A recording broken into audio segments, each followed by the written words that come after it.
Hello, people. Mm.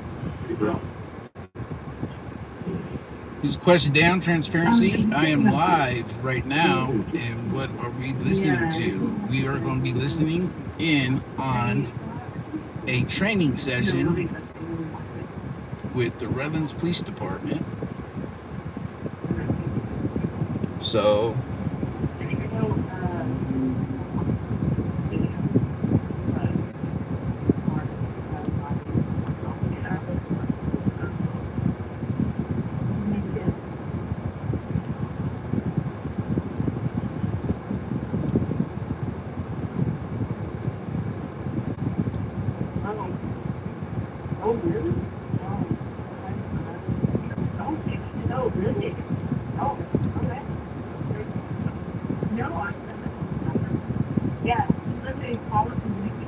type in chat if you have any questions.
Hello. We are listening. If you just come in, we are listening to a training. It's a Citizens Academy held by the Redlands Police Department. I'm doing good. We're listening on a training session with the Redlands Police Department. We've been having some issues with them not following the laws.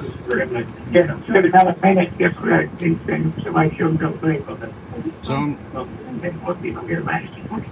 trying to see what this is about, their training session. So that's what we're listening to.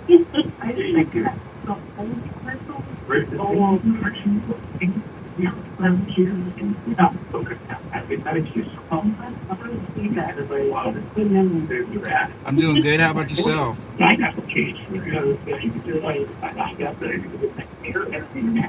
just filed a complaint against the police department for violating my rights, and I'm curious on how their training course goes. So we got somebody on the inside that's allowing us to listen to what's going on. I want to see if they're going to honor the Constitution. Because if you watch my short videos, you see what I mean by them not giving me due process or anything like that. They stole my car last time. They just recently stole my car while I was at court and everything. And I'm curious about how they do their training. Investigations, crime scenes, all that fun stuff. Today, it's so much different from just a short number of years ago. Most times when you had murders, there was some connection between the victim and the suspect. Today, we have people walking in schools, in the churches, in the stores, driving down the road, wherever, just mopping, shooting people right and left. We got parents killing their kids. We just found that guy that killed his 3-year-old. Found his bones out in the forest somewhere. There's just so much going on, and it requires so much more types of investigation, finding, try to find suspects. And you don't have action. It's a lot harder to get tie some random person to some crime. But there's a lot involved, a lot of information that has to be going through everything. And then you get like this young Ukrainian girl, you probably all seen it on the news, where she escapes a war-torn country, comes to this country hoping to start a new life, and randomly some guy that should have been in jail goes up and stabs her, kills her, she's bleeding out, and everybody else is probably good. They just, they're like, yeah, okay. No one's ever been help her or nothing. So things got weird. We started out with the medical office in charge of investigations, and actually, when I got there back in the early 90s, he was one of my dare students. And that's great. He did a great job. That's why of course, he was much shorter than I. No one believes it. I do feel better. Just a little bit shorter. And then, rest investigation, but, we're going to talk about everything, all the different ways and methods that we use, process and that's all. Thank you. Anybody else go through their program? Yeah? I love it. Yeah? Anybody else grow up in Redlands? What elementary school did you go to? I went to everyone except for two, Kingsbury and Livonia. Did you go to Smiley? Never? Right. That's where we met, Rick. That's where we met. Smiley Elementary. Go to Smiley 9. Oh, hey. So, that was a really good intro by Rick, and big thanks to him. He volunteered his time to do this, put this all together, so we really, really appreciate him. Were most of you here last week when Sean spoke? I think Sean probably talked about something like this, but just really quick, I won't be up here very long, but really quick, we have 4, there's my pointer there, Amy. We got 4 sworn commanders, and then we have one basically still, what is that? Civilian, I'm sorry, civilian commander right there. So, we start with Chief Holder. So Chief was here last week. Listen to Chief Academy awesome. I'm not Live. saying that she's the chief of police, but I've had a lot of chiefs, and she's They're having a so Citizens into serving Academy. the community, and I hope that So you I'm guys got listening a to lot them out of live. that. I'm live on Having her YouTube here, right now. She's in very high demand. So there's 2 deputy chiefs. The one I work for is Stephen Crane. Anybody know him? You guys have met him? Good, remember, he's extremely good. So you guys have met him. But, so the green part right here, my first name's Blue, my last name's Soft, and this is my team right here. I won't go through every little thing because I'm going to let them do that. So first of all, Matt Friesen right Taking here the train out was there? actually when we were booked. So he is a sergeant in charge of one of our units, and Yeah. sorry, so Matt and I, we were partners in ISB when we were detectives, and Matt just did a really, really great job. So now he's a sergeant in charge of everybody over on that side, okay? Thomas Williams is one of our detectives, and Thomas is here because he is just such a relentless investigator that I really wanted you guys to hear from him. Geneva and Ruth, raise your hand. Just probably 2 of the best forensic people in the area. I've worked with a bunch of them, and they are elite here. And then Amy Varela is our crime analyst. Amy is in extremely, extremely high demand, so we're happy that she's here. She's going to go first, right? And Amy is she's a real force of nature in the crime analyst world, and we're really, really happy that we have her. I don't think there's anything else I need to cover. I do have a couple other sergeants that work for me. One's in charge of property, one's in charge of our crime suppression unit, and those things are very, very important. But the one thing I really want you guys to get from this, you're going to get a lot, but just remember how important professional staff is to the way we do business, the way we solve crimes, and things like that. Because I think when you think detectives, when you think homicide investigations, wow, they stole my property. You think like the people with the badges and the guns, and they're very important.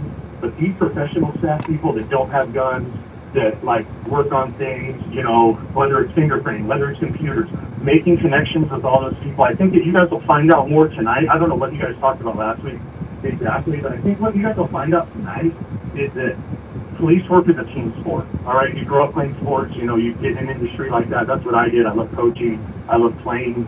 And I think you guys will realize that it takes a lot of people to do what we do. Okay, every movie you ever see about cops, that's got a detective in it. It's always about the detective. Detectives do everything, and they do really, really important work. But you got to understand that those civilians and those professional staff members are just as important. So, I mean, I think without further ado, I know we don't have a whole lot of time, and we have a bunch of like really, really important things to tell you guys. I will turn it over to Angel. Awesome. Thank you. Thank you so much, Commander. I appreciate the introduction. As you mentioned, I am the investigative crime analyst assigned to the investigative bureau. I'm getting grief from my people because I don't have their picture up here. But this was when I was hired back in 2012, 2013. So I've been a crime analyst for about 12 years. I started out interning with Chino Police Department. You have to go through a Department of Justice certification program to get your crime analysis certification in order to apply to be a full-time crime analyst. From there, I was at Chino. I then was picked up with the Pomona Police Department, where I worked about 5 years. I was assigned to the gang unit. From there, while I was in the gang unit, they then moved me over to work for the entire Pomona Police Department. So I was there for about maybe a year and a half to 2 before I was offered a position here at the Westland Police Department, working as the crime analyst for the entire department at the time. While I was there, I met a lot of great people in LA County, networked like crazy, found out that I had to become involved in associations to get information that we needed, because crime, of course, doesn't happen just in one city. They go to various other cities. So crime analysts, and you're going to hear from forensics, a lot of people get us confused that we do a lot of the same things, and I'm going to go over and show you exactly what it is that I do. But at different agencies, some can have one, some don't have any, and some may have a whole unit. So networking with those individuals and having those relationships is like super important in the police world. So what is crime analysis? I'm going to let you guys read this for just a bit. But pretty much, there's 4 different types in the profession. There is administrative, and investigative. I do a little bit of all of it here at our department. We're very small and we're very fortunate, unlike Pomona, where I would solely work for the gang unit, and then I went into the investigations unit and pulled a little bit more of the data. So I'm live on YouTube here right now. at Westland Police Department, I do staff that I'm going to cover. I'm going to show you guys. Yeah, I'm not going to go into too much detail. I got someone working undercover over I do there. investigative workups. That's I do relaying requests it for the live. city manager, for the city attorney's office, graphic stuff as well. Any type of like statistical information when we were building up the I'm Mountain live on YouTube. From Citrus Plaza, when we expanded to Mountville Plaza, we had to do projections as to what we would be anticipating for crime that was going to be coming in the next 10 years. So we would do some projections, some forecasting, and that helps us identify the needs of the department, personnel, units, additional stuff that we would need. So we have to do comparisons. When the class is over? That's a whole lot of administrative, strategic analysis that I would work on.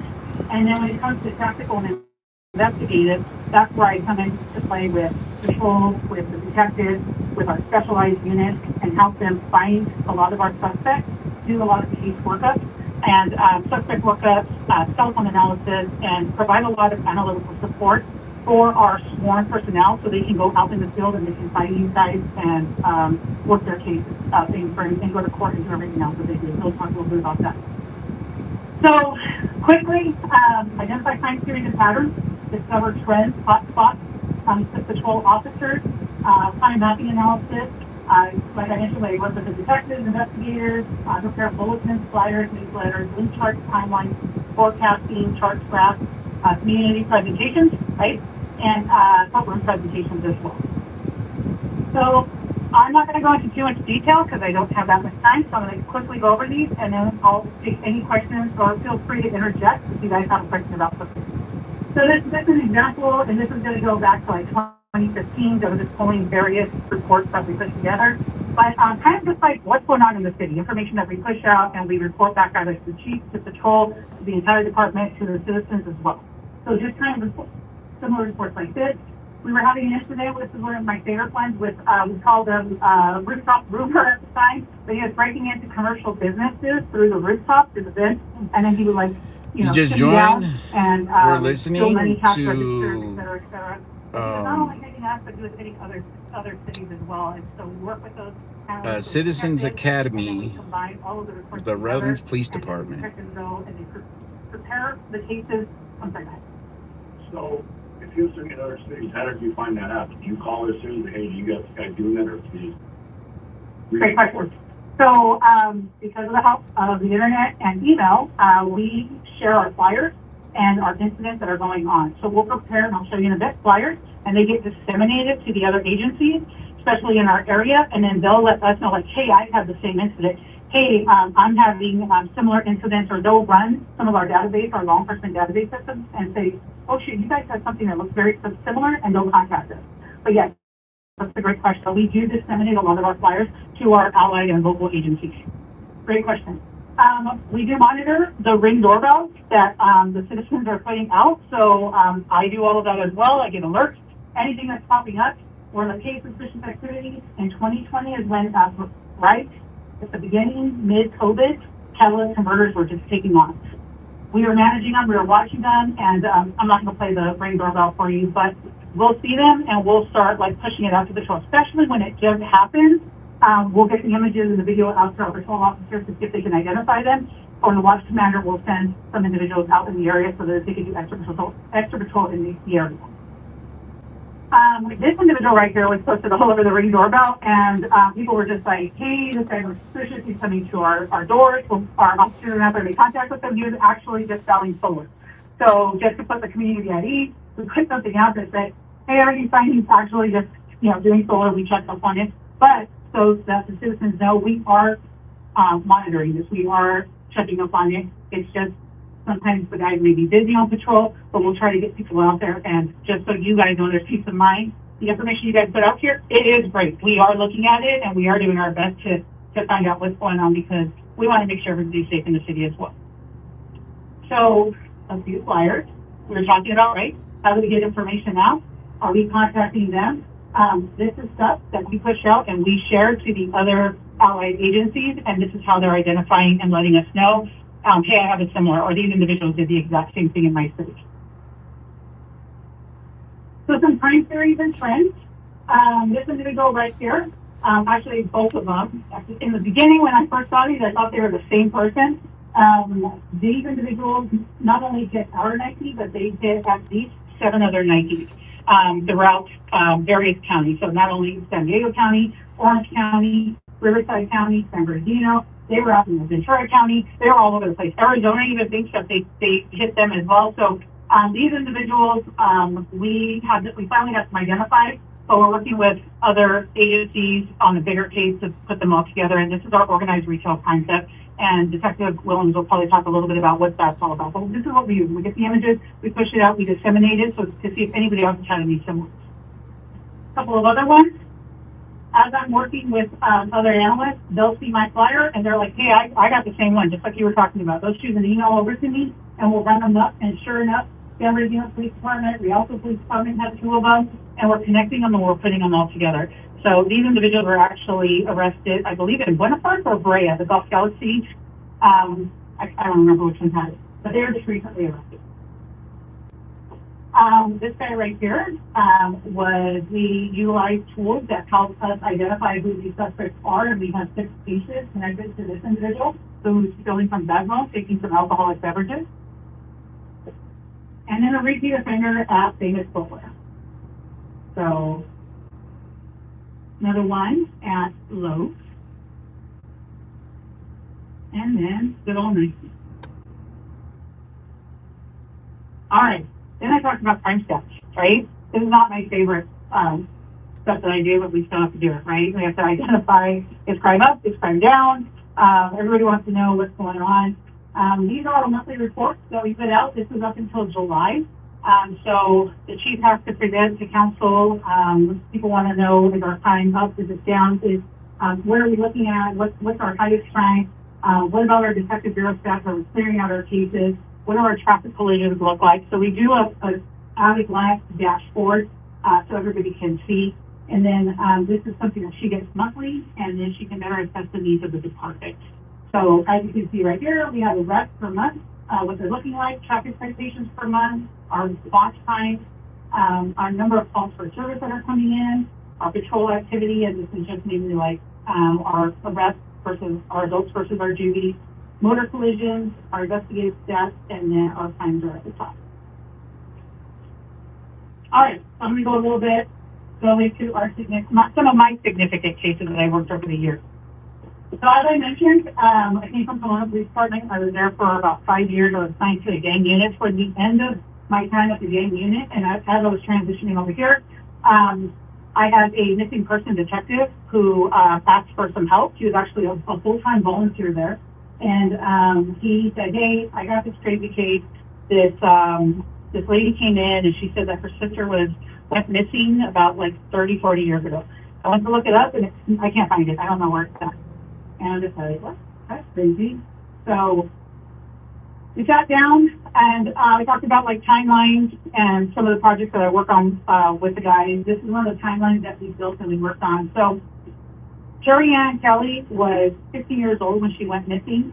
She was going to Pomona High School. She was, the morning of, she was walking with her best friend down to the bus stop, and they were going to get on the bus and they were going to head out to school.